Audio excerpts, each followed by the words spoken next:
The palace was burning. Flames climbed the tall silver walls of the alien Capitol Hall, turning shining metal into black smoke. Broken pillars lay across the marble floor. Sparks fell from the cracked ceiling like red rain.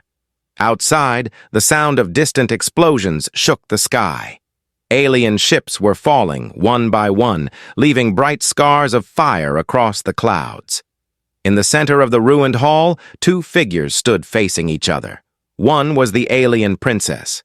The other was a human soldier holding a broken blade. Kale's armor was shattered across his chest. One shoulder plate was missing. Blood ran down the side of his face, mixing with ash and dust. His breathing was heavy, but his eyes were steady. In his hand, he held what remained of his sword. The upper half of the blade had snapped during the last strike. Only a sharp, uneven edge remained. Across from him, the princess knelt on one knee. Her royal armor was cracked, glowing faintly where energy systems had failed. A deep cut marked her side.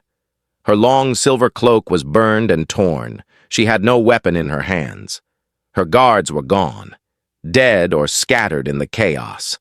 Around them, human and alien soldiers stood frozen. No one fired. No one moved. Drones hovered above, recording everything. Both fleets were watching this moment through live transmission. The entire battlefield had gone silent. Kale stepped closer, raising his broken blade. This was the end. For months, the alien empire had attacked human colonies. Cities were destroyed. Millions had died. Kale had seen his homeworld burn under alien warships. He had watched friends fall beside him. Yet he had sworn that if he ever faced the ruler of this empire, he would not hesitate.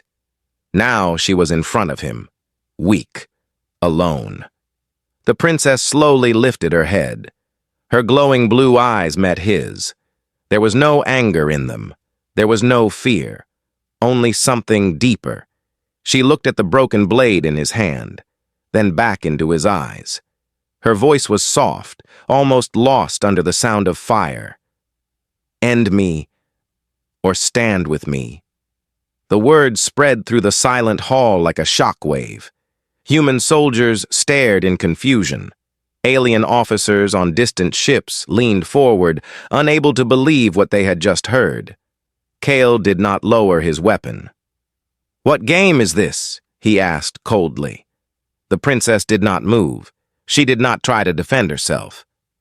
"This war was never meant to destroy your people," she said quietly. "It was meant to distract you." Kale's grip tightened on the broken blade. Outside, another explosion shook the palace. Pieces of the ceiling fell, sending sparks into the air between them. "Your fleet attacked us," Kale replied. "Your empire burned our cities." "Yes," she answered. "And now something worse is coming." Her words sounded calm, but there was urgency beneath them. Kale hesitated for only a second.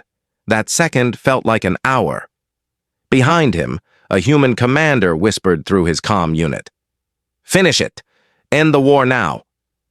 Above, alien generals shouted conflicting orders. Some demanded the princess be protected. Others ordered weapons to charge. But still, no one fired. Because if Kale struck her down, the empire would fall into chaos. The alien fleet would scatter. The war would end in human victory. Or it would begin something far worse. The princess slowly raised her empty hands, showing she had no hidden weapon. "Our fleets are not the true threat," she said. "Look beyond this system."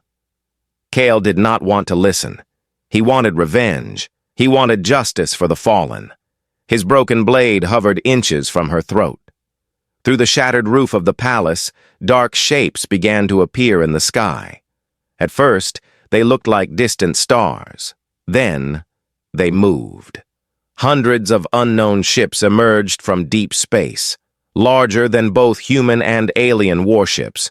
Their design was strange and uneven, like shadows made solid. They did not belong to either side. Every sensor in the system lit up with warnings. Human ships stopped firing. Alien ships stopped retreating. The new fleet did not send signals. It did not request surrender. It began to charge weapons immediately. Kale's eyes shifted toward the sky. Even from inside the palace, he could see the red glow forming above the clouds. The princess spoke again, her voice lower now. They waited for us to weaken each other. The first beam struck the edge of the city. The impact was massive. Buildings vanished in light. The shockwave slammed through the palace, knocking soldiers off their feet.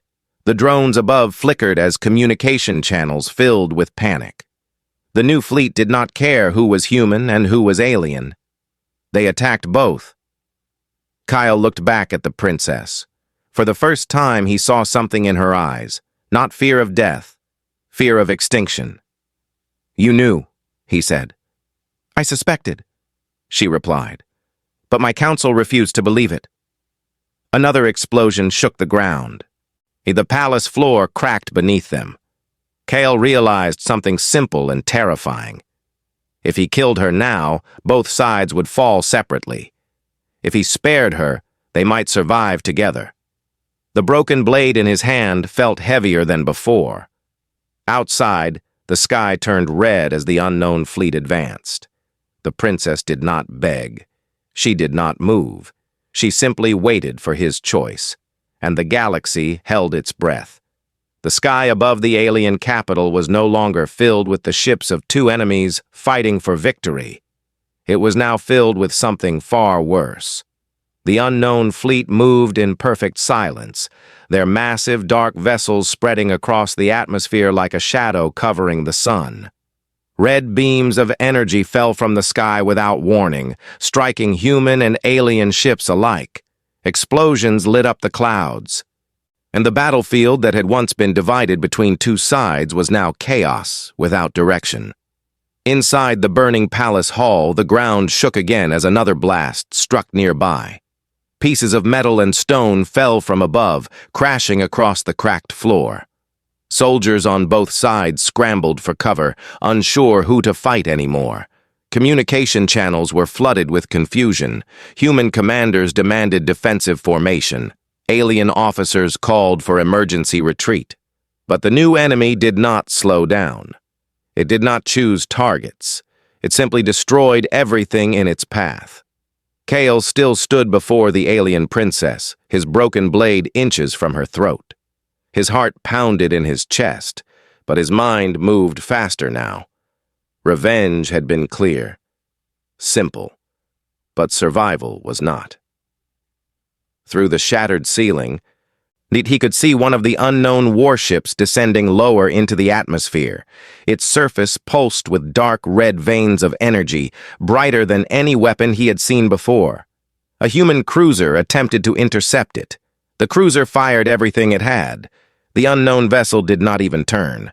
A single beam shot from its underside, and the human ship vanished in a burst of white light. Kale slowly lowered his blade. Behind him, a human officer shouted through his comm unit, demanding confirmation of the princess's execution. Alien guards, injured but still alive, began rising cautiously from behind fallen pillars. No one knew who to attack first. The old enemy was no longer the only enemy. The princess stood carefully, wincing slightly from her injuries but refusing assistance. Her eyes remained fixed on the sky for a moment before returning to Kyle. There was no pride in her expression now, only urgency. She explained quickly that her intelligence division had detected strange movements in deep space months ago. Unknown signals, vanished scouting fleets, entire systems that had gone silent without explanation.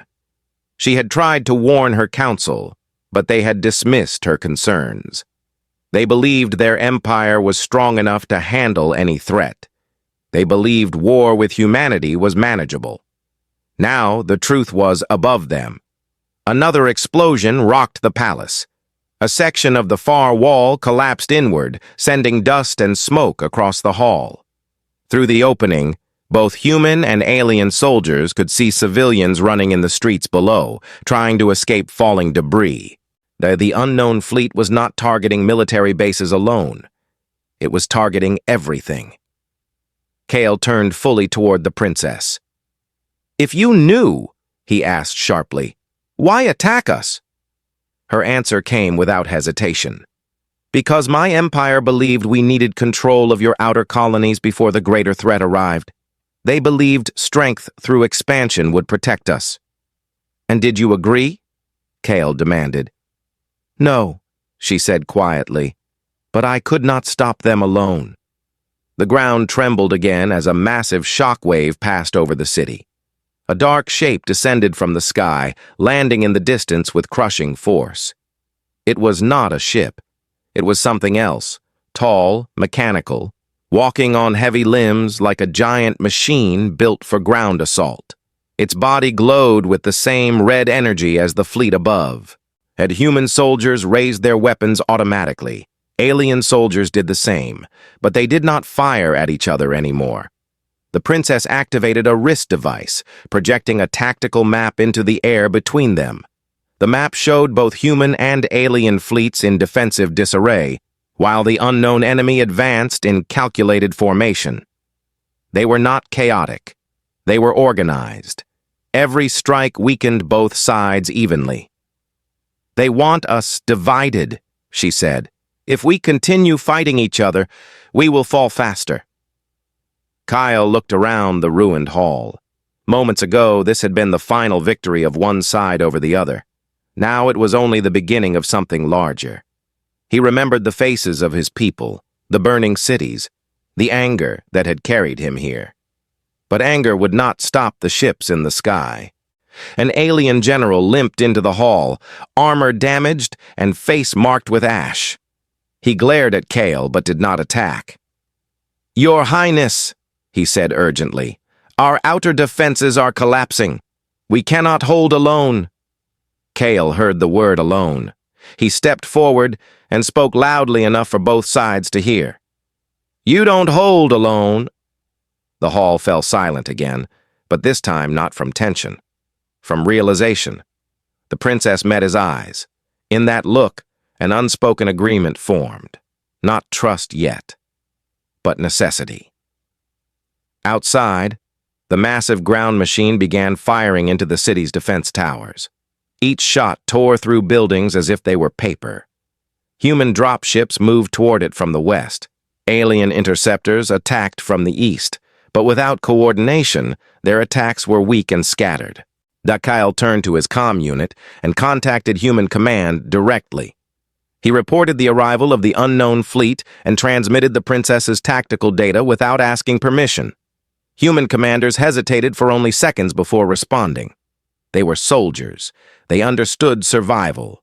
In the sky, alien and human ships began adjusting their formations. Instead of fighting opposite directions, they turned their weapons toward the same targets. The first coordinated strike hit one of the descending enemy cruisers. It did not destroy it, but it forced it to slow. The princess looked toward Kyle once more. "If we do this," she said firmly, "there is no return to the old war." Kyle gave a short nod. There shouldn't be. Above them, the red glow of enemy weapons grew brighter. The real war had just begun. The first coordinated strike between human and alien fleets was not perfect, but it was enough to prove something important. When their weapons fired together, the unknown enemy ships reacted differently.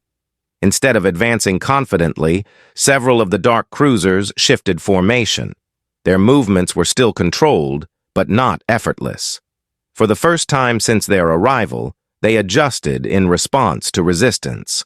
High above the burning capital, human destroyers and alien battle carriers moved into shared attack lines. Communication channels that had once carried threats now carried coordinates. There were still moments of hesitation. Years of war could not be erased in minutes. But survival had become stronger than hatred. Inside the ruined palace hall, Dakyle and the princess moved toward the shattered balcony that overlooked the city. The air outside was thick with smoke and falling ash. In the distance, one of the massive enemy ground machines marched through the streets, crushing structures beneath its heavy limbs. Human armored vehicles attempted to flank it, but their weapons barely scratched its surface. Alien aerial fighters swooped in from above, firing concentrated beams at weak points along its back. The princess activated another projection, this time displaying internal scans of the enemy ships gathered from fleet sensors. The images were disturbing. These vessels were not built in traditional ways. Their core systems were layered in adaptive shielding that changed frequency with each incoming attack. That was why scattered strikes had little effect, and they learned from each hit. "They are studying us in real time," she said calmly, though her eyes showed tension. "Every weapon we fire teaches them how to resist it." Kyle watched as a human cruiser unleashed a heavy plasma cannon. The beam struck an enemy frigate directly. For a brief moment, the dark hull cracked, but then its surface shifted, absorbing the next blast more easily. "They are not just machines," Kale said slowly. "They think." The princess nodded. "They have faced many civilizations. They adapt to fear and to patterns, but unpredictability slows them." Kyle understood the meaning immediately. When he had charged the princess earlier in the hall, he had not followed strategy. He had followed instinct. That unpredictability had frozen the moment. If the fleets could break pattern, they might disrupt the enemy's calculations. Suddenly, a violent tremor shook the balcony. The massive ground machine had turned its weapon toward the palace itself. A red beam fired across the city, striking the upper towers. The shock wave cracked the balcony floor beneath Kale's boots. Alien guards rushed forward to protect the princess, but she raised her hand to stop them. Kale looked down at the streets. Civilians were still evacuating through narrow corridors between collapsed buildings. Human soldiers had begun forming protective lines to shield alien refugees from falling debris. The sight was strange and powerful at the same time. Only hours earlier, those same soldiers had been firing at them. A new alert echoed through their comm units. The unknown fleet had begun deploying smaller assault pods toward the surface. And hundreds of dark capsules pierced the atmosphere, burning like falling meteors. When they struck the ground, mechanical infantry emerged, tall armored figures with glowing red cores in their chests. "They are establishing control points," the princess said quickly. "If they secure the city center, orbital bombardment will follow." Kyle turned toward her. "Then we stop them here." Human and alien command agreed to merge ground forces temporarily. Orders spread fast. Human infantry units linked up with alien shock troops. Language barriers were handled through battlefield translators. It was not smooth, but it was enough. Kyle descended from the palace balcony with a mixed squad of human marines and alien warriors. The streets below were chaos. Fires burned in every direction. Enemy infantry moved with precise coordination, targeting communication towers and power nodes. They did not chase fleeing civilians. They destroyed infrastructure. They were dismantling the system piece by piece. Kale led his squad through broken alleys toward one of the main power cores near the central plaza. If the enemy secured that location, the city's defense grid would collapse completely. As they advanced, enemy infantry units detected them and opened fire with concentrated energy bursts. Alien shields flared bright blue as they absorbed impacts. Human soldiers returned fire with ballistic rounds and plasma rifles. The combined assault forced the enemy units into brief defensive posture. But then something changed. The enemy infantry began adapting their firing angles, predicting cover positions before the squad moved. 2 human soldiers were struck and thrown back by powerful blasts. Alien warriors attempted to counter, but their usual attack patterns were mirrored and blocked. "They're reading our movements," one Marine shouted. Kyle took a risk. Instead of following standard formation, he broke from cover and sprinted across open ground toward the enemy line. The move was reckless and dangerous. Red energy beams fired toward him instantly. One struck his shoulder plate, burning through part of his armor. He stumbled but kept moving. The enemy adjusted fire again, recalculating. Behind him, the alien warriors hesitated only for a second before following his unpredictable charge. Human marines flanked from unexpected angles. The sudden chaos disrupted the enemy's targeting systems. Their synchronized firing faltered. In those brief seconds of confusion, the combined squad destroyed 3 of the mechanical infantry units. Their glowing cores shattered, sending sparks across the plaza. The remaining enemy units withdrew slightly, repositioning for a more structured attack. Above them, the fleet battle intensified. Reports came in that one of the larger enemy cruisers had begun powering a planetary-scale weapon. If fully activated, it could burn entire sections of the surface clean. Kyle felt the weight of the moment pressing down on him. This was no longer about revenge or pride. It was about survival on a level he had never imagined. The princess joined the ground command channel directly. Her voice carried across human and alien frequencies. She gave a single directive that surprised many officers. Do not defend. Advance! The order went against instinct, but it was correct. Human dropships began landing behind enemy lines instead of pulling back. Alien heavy units pushed directly into contested zones rather than fortifying safe positions. The battlefield became less predictable, less controlled. The enemy fleet above hesitated again. Not long, but enough. In deep orbit, one of the unknown commanders observed the data streams from the surface. Their calculations were no longer clean. Human and alien cooperation introduced variables that did not match previous invasion patterns. The system was not collapsing as expected. Back in the burning plaza, Kyle looked up at the sky filled with red and blue streaks of energy. He realized something powerful and dangerous. The enemy was strong, but it was not perfect. And for the first time since it had arrived, it was being forced to adapt instead of dominate. The real war had begun not when the fleets fired, but when 2 former enemies chose to stand together. The battle for the capital city spread like wildfire through every district. What had once been a symbol of alien power was now a battlefield shared by 2 former enemies fighting side by side. Human marines and alien shock troops moved through smoke-filled streets, clearing mechanical infantry units 1 block at a time. The air was heavy with ash and burning metal. Above them, the sky was no longer blue or silver, but deep red from energy weapons tearing across the atmosphere. The unknown fleet did not slow down. If anything, it adjusted with cold precision. After the first few coordinated advances from human and alien forces, and the enemy changed tactics.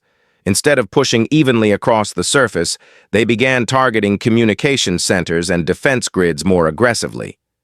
They were not emotional, they were systematic. They wanted to blind the planet before crushing it.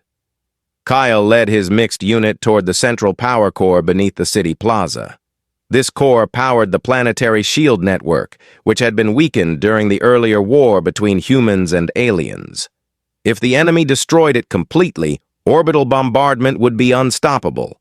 The plaza itself was nearly unrecognizable. Statues of past alien rulers lay shattered across the ground. Craters filled the streets. Smoke rose from every direction.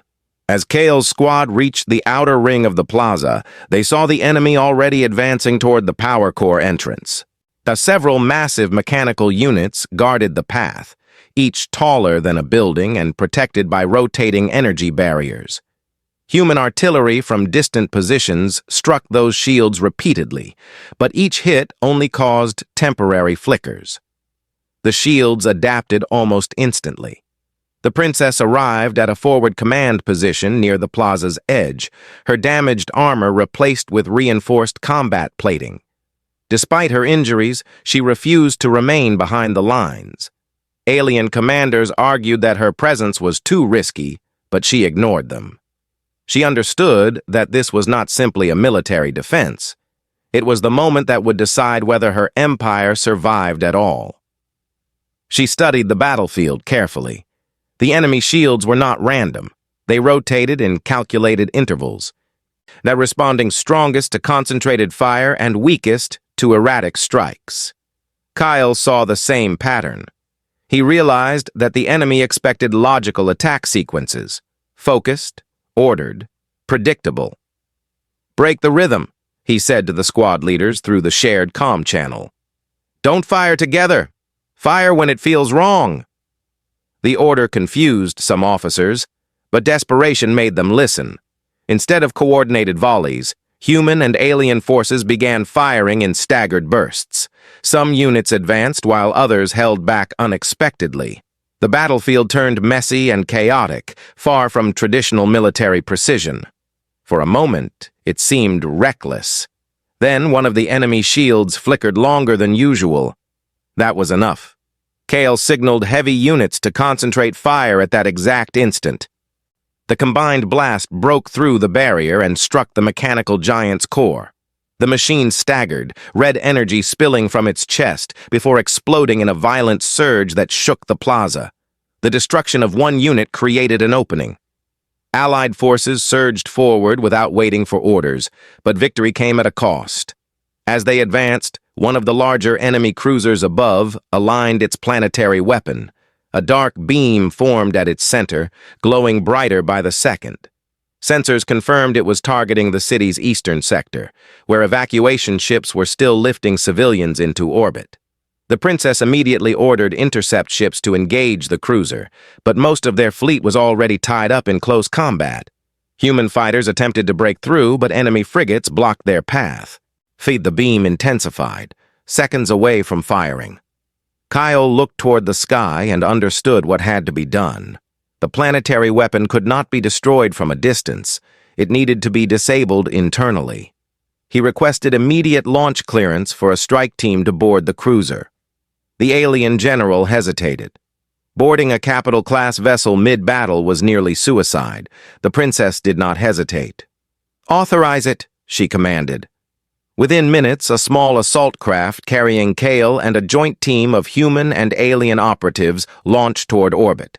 The ascent was violent. Enemy interceptors swarmed around them, firing concentrated bursts that rattled the hull. One engine was damaged, but the pilot pushed forward anyway. The cruiser loomed ahead, its surface covered in jagged armor and glowing red conduits feeding energy into the planetary weapon. As they approached, Kyle could see the beam nearly at full charge. If they failed, the eastern sector would be erased. The assault craft locked onto a maintenance breach, created earlier by fleet bombardment. The team entered through the damaged section and found themselves inside a corridor that pulsed with dark energy. The interior of the ship was unlike anything they had seen. The walls seemed almost alive, shifting slightly as if responding to their presence. Mechanical defenders emerged instantly, moving with calculated speed. Combat inside the cruiser was brutal and close. Alien warriors used energy blades to cut through mechanical limbs. Human soldiers relied on rapid-fire plasma bursts to disable targeting systems. And the enemy adapted quickly, adjusting shield frequencies even within the narrow corridors. Kyle realized they could not rely on repetition. Each engagement had to be unpredictable. They reached the central weapon chamber just as the planetary beam began its final charge sequence. The chamber was massive, filled with rotating energy rings feeding power into a core suspended above a deep shaft. Destroying the core directly would cause catastrophic explosion, possibly killing them all. But destabilizing the energy flow might stop the firing sequence. The princess's voice came through Kale's comm unit from the surface. She reported that evacuation ships were seconds away from the weapon's projected impact zone. There was no time for careful calculation. Kale made a decision that went against all standard protocol, and instead of targeting the core itself, he ordered the team to attack the energy regulators on opposite sides of the chamber simultaneously, but at irregular intervals. The randomness confused the cruiser's internal defense system. The adaptive shields struggled to compensate for inconsistent strikes. Sparks erupted from the regulators as overload warnings flashed across the chamber. The planetary beam flickered, For one terrifying second, it continued charging. Then the energy flow collapsed. The weapon shut down mid-sequence, sending a violent backlash through the cruiser's systems. The entire ship trembled. Outside in orbit, the dark vessel's red glow dimmed noticeably. Cheers erupted across both human and alien channels. But the fight was not over.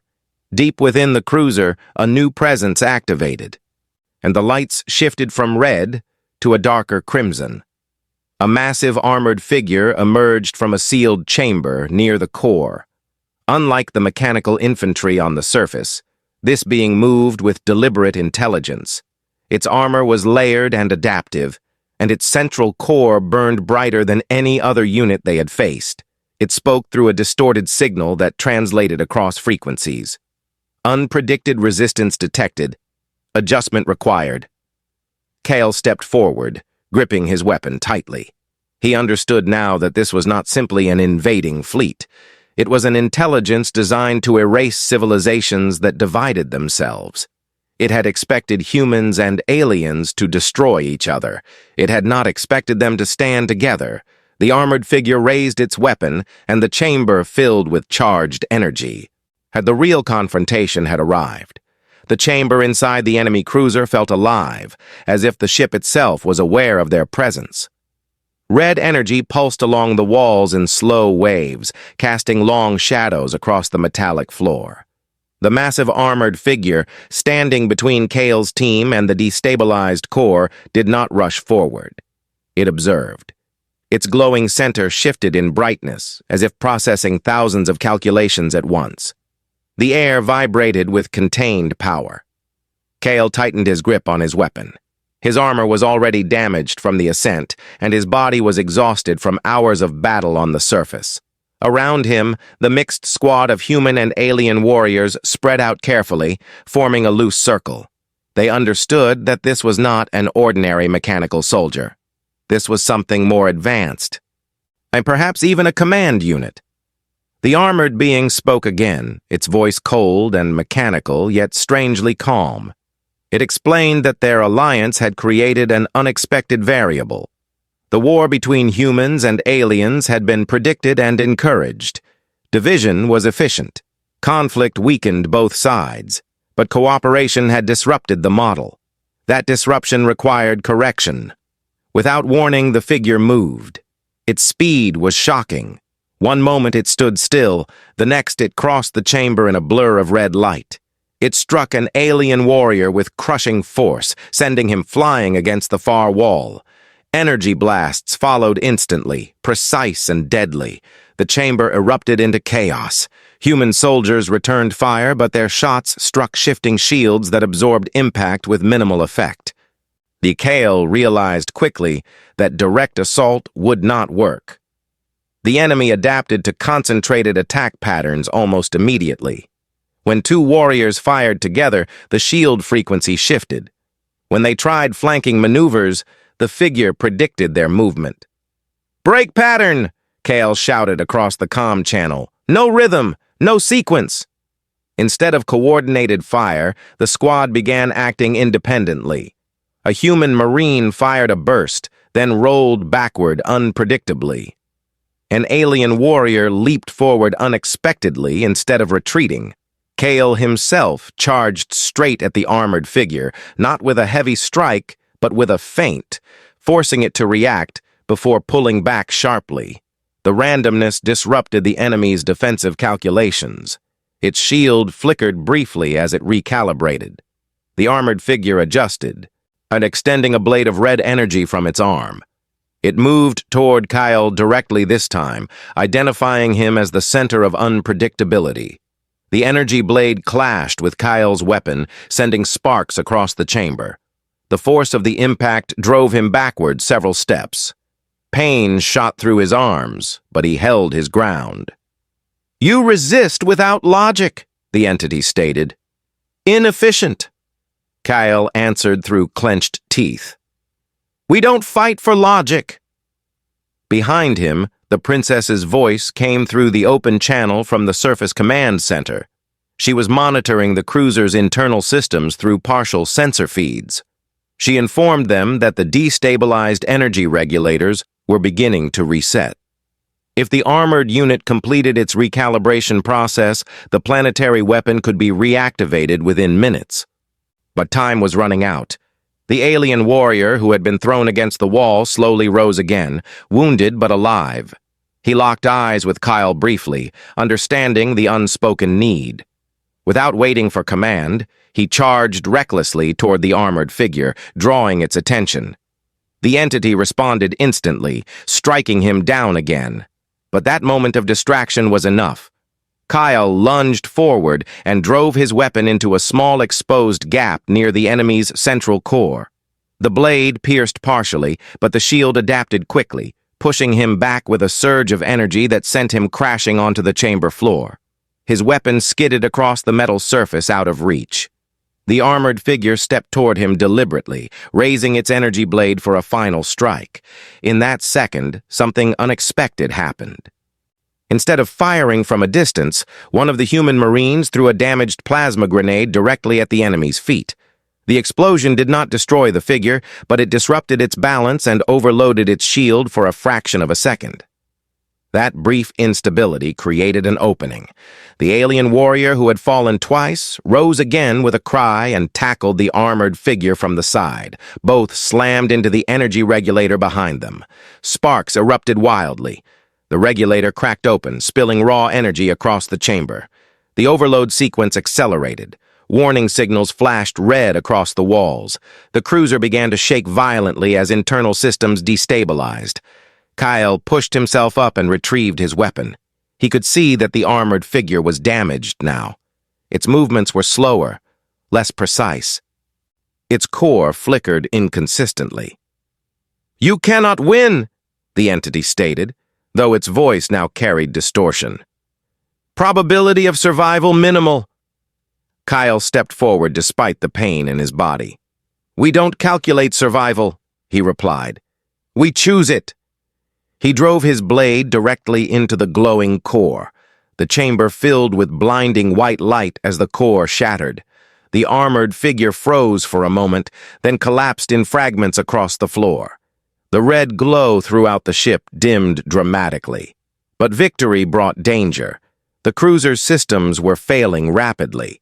With the regulators destroyed and the command unit eliminated, the entire vessel began to collapse internally. Explosions rippled through the corridors. "Evacuate immediately," the princess ordered over the comm channel, and the remaining squad members pulled each other toward the breach point. Kyle was the last to retreat, glancing back once at the broken pieces of the armored figure. It had adapted to many civilizations. It had crushed countless worlds, but it had not predicted sacrifice. As their assault craft detached from the dying cruiser, the massive vessel erupted in a chain reaction of explosions that lit up orbit like a second sun. Debris scattered across space. The planetary weapon was gone. On the surface below, both human and alien forces watched as one of the largest enemy ships was destroyed. For the first time since the invasion began, the unknown fleet began to withdraw from immediate assault range. But they did not flee completely. They pulled back just beyond defensive range, reorganizing. In deep orbit, distant and silent, not the remaining enemy ships recalculated once more. The war was far from over. But the balance had shifted again. And this time, the shift was undeniable. The destruction of the massive cruiser sent shockwaves across the entire battlefield. In orbit, fragments of the fallen vessel burned like small suns before fading into darkness. On the surface, human and alien forces paused only for a brief second to witness the explosion. Then the fighting resumed. The unknown fleet had pulled back, but it had not surrendered. It was adjusting. Inside the returning assault craft, Kyle sat against the cold metal wall, breathing heavily. His armor was cracked in multiple places, and his hands were shaking slightly from the force of the final strike. Across from him, the wounded alien warrior who had tackled the armored entity sat quietly, his breathing uneven but steady. Neither of them spoke. They did not need to. They both understood how close they had come to failure. When the craft docked with the alien command carrier, Kyle stepped out into a corridor filled with officers and medics. Some stared at him with open disbelief, others with quiet respect. The princess was waiting at the end of the corridor. She walked toward him slowly, her expression serious. "You destroyed their command unit," she said. "Our fleet confirms reduced coordination among their ships." Kyle nodded, but did not smile. He looked toward the large observation window, where the enemy fleet hovered just beyond the edge of engagement range. Their formation was no longer perfectly symmetrical. There were gaps now, slight misalignments, but they were not retreating. "Oh, they're thinking," Kale said quietly. The princess agreed. "They are recalculating. They have faced resistance before.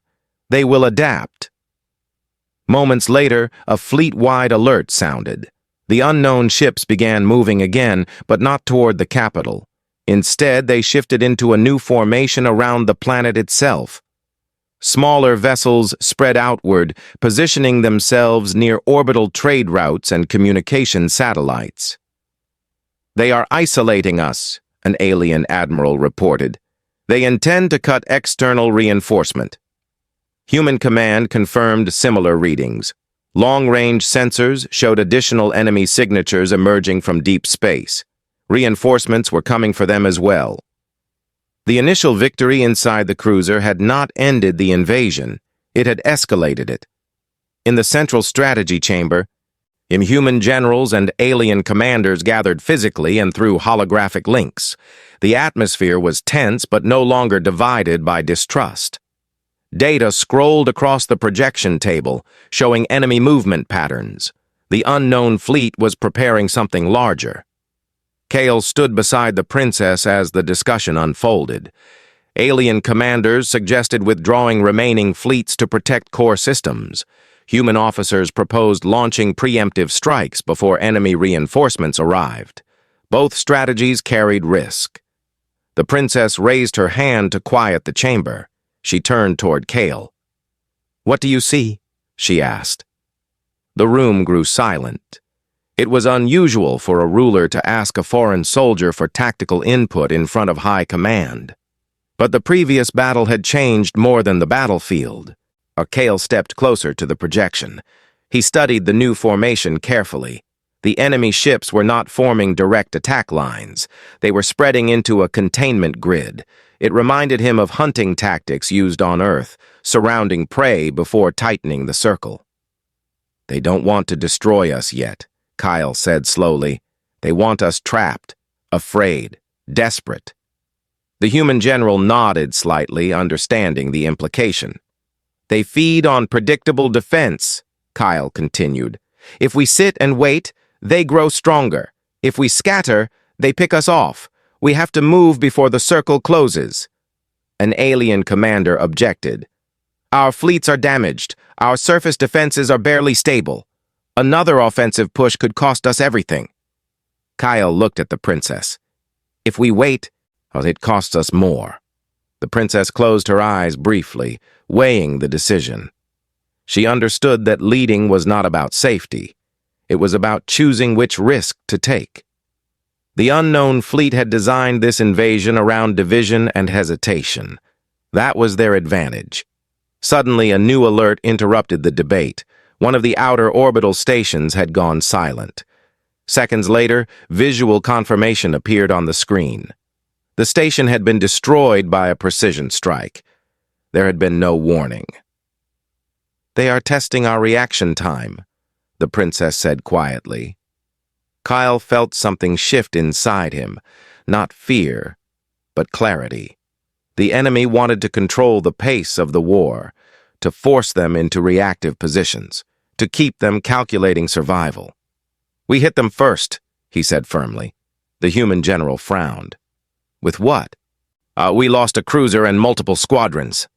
Kale pointed toward the data showing the partially damaged sections of the enemy fleet from the earlier battle. "They adapted to our coordinated strikes, but they haven't adapted to full unpredictability yet. We don't attack as fleets. We attack as fragments." The princess understood before the others did. Instead of launching one massive formation, they would send multiple small strike groups at random intervals from unexpected vectors, without synchronized patterns. The goal would not be to destroy immediately. It would be to overload the enemy's predictive systems. "It is chaotic," an alien strategist said. "Yes," Kyle replied. "That's the point." The princess made the decision. Orders were transmitted across human and alien fleets to small assault wings prepared for launch from hidden positions. Some ships activated stealth drives. Others moved into debris fields to mask their signatures. Instead of forming defensive walls, they scattered intentionally. From orbit, the unknown fleet observed the movement. Their predictive algorithms began adjusting to new data. But the data did not follow patterns. Attack signatures appeared from random angles. Small vessels struck at weak points, then vanished. Others fired only once before retreating. Some groups did not attack at all, simply repositioning unpredictably. The enemy shields flickered repeatedly as they struggled to recalibrate for each irregular strike. Communication intercepts revealed internal signal bursts among their ships, indicating higher-level processing. The containment grid wavered. On the command deck, Kale watched as one of the enemy cruisers turned unexpectedly to defend against a phantom signal, exposing its flank to a hidden alien destroyer. The destroyer fired a concentrated blast into an already damaged section of hull. The cruiser faltered, venting energy into space. Cheers erupted across the deck, but Kyle remained focused. This was only the beginning of a new phase. In deep orbit, beyond sensor range, the central intelligence of the unknown fleet processed the change in tactics. Their models showed increasing variance, resistance probability rising. They had expected conflict. They had expected division. They had not expected cooperation sustained through unpredictability. Back on the surface, civilians continued evacuating under joint protection. Human soldiers stood beside alien guards without hesitation now. What had started as a war between species had transformed into something else entirely. The princess stood beside Kale at the observation window once more. The red glow in the sky was still there, but it was no longer overwhelming. "They are not invincible," she said quietly. "No," Kale replied. "They just never met someone who wouldn't fight the way they expect." Far above them, the enemy fleet began adjusting yet again. Larger vessels shifted forward. Reinforcement signatures grew closer. The next wave would be stronger, more direct. But this time, they would not face a divided world. They would face a united one that had learned how to break the rules of war. And somewhere within the enemy network, a new calculation formed. Probability of quick victory, declining. The enemy fleet did not retreat again. After the unpredictable strikes disrupted their containment grid, they changed strategy one final time. The smaller vessels pulled back, and the largest ships moved forward in a slow, deliberate advance. Reinforcements from deep space arrived in dark waves, filling orbit with heavy shadows. The red glow above the planet grew brighter than ever before. This was no longer a test. It was a decision. Inside the Joint Command Carrier, tension returned to the strategy chamber. The unpredictable attacks had slowed the enemy, but they had not stopped them. Now the unknown fleet gathered into one massive spear formation aimed directly at the planet's upper orbit. If that formation struck with full force, even united defenses might fail. The princess stood before the projection table, her voice calm but firm. They are preparing one decisive strike. If it succeeds, our surface defenses collapse. If it fails, their invasion force loses momentum. Human generals studied the formation carefully. Alien admirals calculated shield strength and remaining ammunition. The numbers were not comforting. Even with cooperation, their fleets were outmatched in raw firepower. Kyle stepped forward once more. He was tired. His armor carried scars from every phase of the battle. But his mind was clear. He understood something that the enemy did not. They think strength is power, he said slowly, but strength without choice is just force. The princess turned toward him. She remembered her own words in the burning palace hall. End me, or stand with me. That moment had not just changed a battle. It had changed everything that followed. What do you propose? She asked. Kyle looked at the projection of the spear formation. The tip of the formation was the largest vessel they had ever seen, even larger than the cruiser they had destroyed. Its energy output readings were extreme. It was designed to break through defenses directly. It expected resistance in front of it. So we don't meet it head-on, Kale replied. We make it choose. The plan was simple, but dangerous. Instead of forming a defensive wall, human and alien fleets would split apart at the last moment, creating an open path toward the planet. The spear formation would see weakness and accelerate, believing victory was within reach. Once it committed fully, the split fleets would close in from both sides, attacking the core vessels from unexpected angles. It was not a safe strategy. If the timing failed, the spear would pierce straight through. Some commanders hesitated. The plan required absolute trust between former enemies. No early retreat, no hidden backup plan. The princess made her choice. We stand together, she declared. All forces prepare for phase final. Across orbit, fleets repositioned. Human ships aligned beside alien carriers without separation.